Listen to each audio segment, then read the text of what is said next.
This video contains spoilers. Hello everyone, Jinx here, and today we're going to be reviewing the highly anticipated Resident Evil 3 Remake. The original Resident Evil 3 for the PS1 was my first survival horror game I ever played, and is also my favorite Resident Evil entry in the franchise. So by my standards, this remake has a lot to live up to. Fortunately, Capcom has an incredible track record of remaking the Resident Evil games. Resident Evil 1 Remake and Resident Evil 2 Remake are beloved, and some say they're better than the originals. So, without further ado, let's review Resident Evil 3 Remake. I want to start this video off by saying the opening was great. We started off with live action cutscenes, and we haven't seen that in a Resident Evil game since Resident Evil 1 Director's Cut for the PS1. We then went to Jill's apartment. This segment had so much personality, and we got to see her struggle with PTSD from the events of the first Resident Evil game. Which brings me to my next point. Most of the characterizations and voice acting is amazing. I'm going to start with Jill Valentine since she's the main protagonist of this game. So the thing about Jill is, her character has had so many different voice actors and characterizations over the years, some good and some not so good. Watch out! It's a monster! With that being said, it's very hard for a voice actress to come in and nail down Jill's character. While my personal favorite voice actress for Jill is Catherine Disher from the original, Nicole Tompkins, who voices Jill this time around, does a fantastic job of taking the best parts of all Jill's portrayals and putting them into one characterization. She even curses and has sarcastic moments, like her movie counterpart as well. All in all, Jill feels very human this time around, and this has to be one of her best portrayals we've seen in a very long time. Next up is Carlos Oliveira. So, original Resident Evil 3 Carlos went from someone you'd want to have a one-night stand with, to the remake Carlos, who you'd want to marry and put a ring on. They look and seem like different characters, and somehow it works well for both games respectively. In the remake, his dialogue with Jill is very memorable, and he shines in the scenes where you can clearly tell he has feelings for her. As for the supporting cast of characters, Nikolai, Mikhail, and Tyrell are much more grounded characters this time around, and their voice actors give compelling performances that give them more dimension that was missing from the original game. Next, we have to talk about the music. The background music really does help the atmosphere of this game, and one particular highlight is the Save Room theme, Free from Fear. It's back and it's still perfect. As for the locations, the hospital was probably one of the best standouts in the entire game from a horror-wise standpoint. And the hunters which have taken over the hospital are scarier than ever, and that says a lot coming from me, considering the fact I have never found them scary before in the past up until now. One thing the remake does right is Jill's new and improved dodging. It's back, and it's better than ever.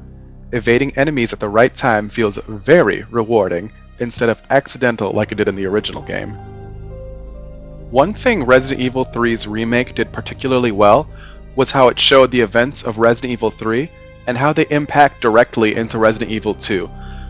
There's a bit of an overlap with characters and locations, and it's done really well, and it really shows that both games take place in the same time. So next up is the bad. This part's really hard for me because Resident Evil 3 back in the 90s for the PS1 is one of my favorite survival horror games to this day, and comparing it to the new modernized version for the PS4 in the remake is really going to be a lot of splitting hairs, and a lot of newer players that are just coming to the franchise for the first time really won't understand. And that's probably a good thing for them, because those of us that have played the original, a lot has changed. So let's get into it. So, Resident Evil 3 Remake is more of a reimagining or a reboot than a faithful remake. This really much felt like reading a book and watching it being adapted to a film.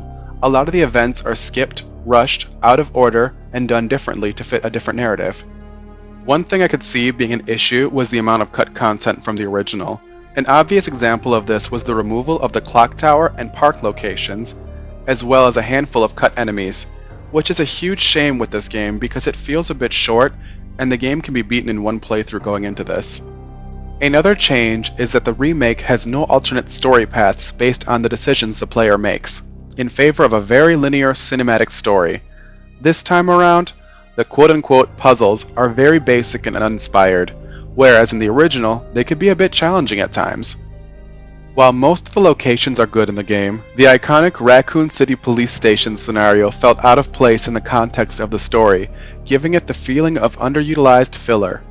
Which is odd because in the original it felt very necessary to go there in the story, and it's one of the most memorable places in the game where Jill spends quite a bit of time in, whereas in the remake, it's kinda just there. While on the topic of things that are kind of just there, in the original, there was a character named Dario Rosso who was a panicked and scary civilian in the beginning of the game. That set the tone to establish the gravity of the situation in Raccoon City. You could even return back to him to find out he didn't survive. In the remake, he was very forgettable and seemed like an attempt at fan service. To newer players, he probably seemed very random. Another change with the cast is that Barry Burton does not appear in this game and save you at the end as he does in the original, which is a big letdown because it really establishes just how much he cares about Jill. Speaking of things that care about Jill, the biggest letdown of this game is Nemesis. His design looks terrible, his teeth look stupid and long. One of my friends even joked that his teeth look like a mouthful of acrylic nails, and I can't say I disagree. They gave him this weird sideways nose, he's not wearing leather, instead he wears a garbage bag, then halfway through he basically turns into Ifrit. In the original, there was an emphasis placed on the horror of Nemesis. One of the best scenes of the original game is when he's introduced. Jill! Brad! We've gotta...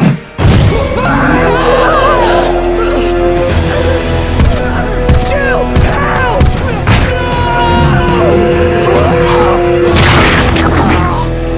No!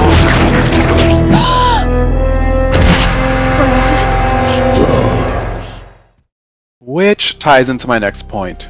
We gotta talk about Brad. We missed out on one of the most amazing scenes in Resident Evil 3 in an attempt to redeem Brad of his defining character trait of being a chicken, and have him die off screen sacrificing himself. Not really a great exchange if you ask me.